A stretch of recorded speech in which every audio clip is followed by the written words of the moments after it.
The structure of this country is inherently racist, so therefore, we're not standing for that. We're protesting the system.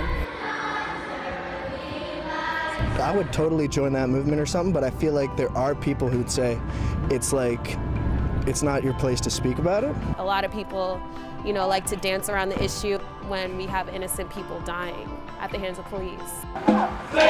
They've done more to divide our country by almost being more racist or creating more racism.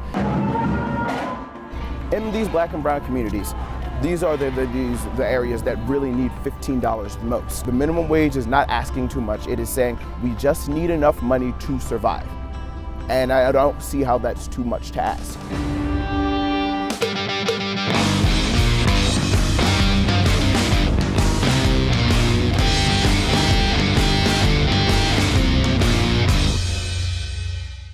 Hi there, I'm David Chang. And I'm Vince Lattanzio, and we're the Battleground brothers. Today we're at Temple University, and we're talking to students about social justice. Treatment of minorities is the second most important issue to millennials this election. The Pew Research Center found 74% of registered millennial voters said that social justice issues like police brutality and minimum wage are very important in determining their vote for president. So we're right outside the Tyler School of Art in front of a very controversial installation. It's a pop-up art piece made by Temple Tyler School of Art graduate student Kara Springer, a Canadian visual artist. We figured it'd be a great place to start a conversation. We're standing right next to this pretty controversial piece of art. As far as the message behind it, what does it mean to you? The first thing I think of is the whole Black Lives Matter versus All Lives Matter movement. A lot of people, like to dance around the issue and like to, push it to the side like it's not a problem when we have innocent people dying at the hands of police. The treatment of minorities is a very important issue. Do you see that reflected here? There's some parts of the campus life that's still very segregated. Black Temple hangs out with Black Temple, White Temple hangs out with White Temple. When I came into Temple, the slogan was Diversity University. And then you're walking through campus and you're like, where's the diversity? Of the 28,000 undergrads at Temple, 13% identify as Black and 6% Hispanic, the Black and brown communities that are at the center of social justice movements across the United States. The Black community, which is generally very small here at Temple, we are very passionate about social injustice, the incidents that have happened with police brutality. We speak out every chance we get, but I feel like overall Temple as an institution, in the community at large, I feel like it's it's kind of not hush-hush like nobody, but it's like no one is talking about it. Right. So to me, that's a sense of like, you don't care enough. So being a Black woman on campus, what has that been like, especially in the midst of so much divisiveness, so much tension going on in the country? I mean, by no means am I a spokesperson right. for all Black women. I'm just talking about your own experience. Yeah. Socially, I guess you would say I'm Black and I'm a woman, so that within itself is already very problematic. But in the sense that I don't have that much power, so to speak. But I would like to think, there's power within the individual. Any chance that you have to educate someone else, speak to someone else, just have a conversation just concerning the police brutality and everything that's been going on lately. Silence is a form of consent. To me, if you're not saying anything, you're okay with that, and that is very problematic. So often, a lot of the events that happen lately around police brutality, people think it only affects a certain community, so Black people can only feel a certain way about it, but it's like, no, you're able to do something even if it's as small as starting a conversation.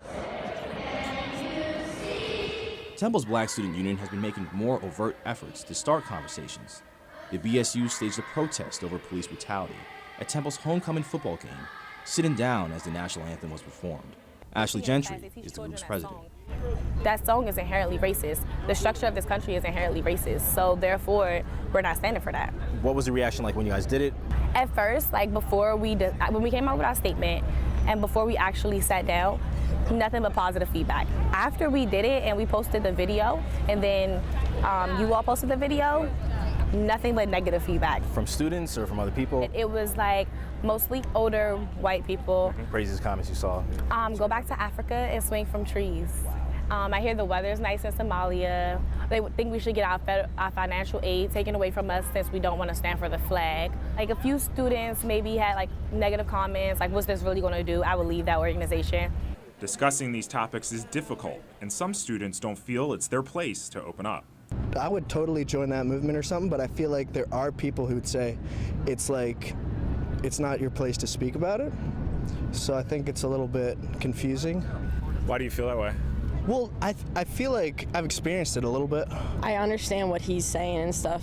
Like I've had people be like that too and stuff. I don't know. Saying it like you're not really like. I mean, yeah, like we have a say, but we also aren't like directly affected, I guess, by everything that's happening because I'm not. Do you almost feel like excluded from that conversation? Yeah, kind of in a way. I still know what's happening. I still like want to try and do something. If there's something that I can do, I want to do it. It's not that time for me right now. You're afraid you might say something wrong? I totally think I'm going to say something wrong easily. That's like with me for everything. I don't know. Yeah, that's how it is with PC culture. You know, when you have culture like that steeped in that kind of almost voluntary censorship, almost in a way. I mean, I don't know. Does that hinder the movements, you feel? Definitely. Yeah. You know, our country is more divided than it has been in a very, very long time. Adam Krisner is vice chairman of the Temple College Republicans and a Donald Trump supporter. What is the college Republicans' stance on some of the movements like Black Lives Matter? They've done more to divide our country by, almost being more racist or creating more racism. What Hillary Clinton does and what the Democrats like to do is they like to pit one group against another. They like to say the black Americans are being oppressed by the white Americans. Well, they might feel that way, but the truth of the fact of the matter is that that's not going to do anything. That's only going to create more and more anti-sentiment towards each other. Donald Trump has actually been the only candidate, in our opinion, that has spoken in terms that unite our country. He's talking in terms of all Americans. Honestly, I don't want to tell people not to vote for Donald Trump. However, I'm completely against Donald Trump.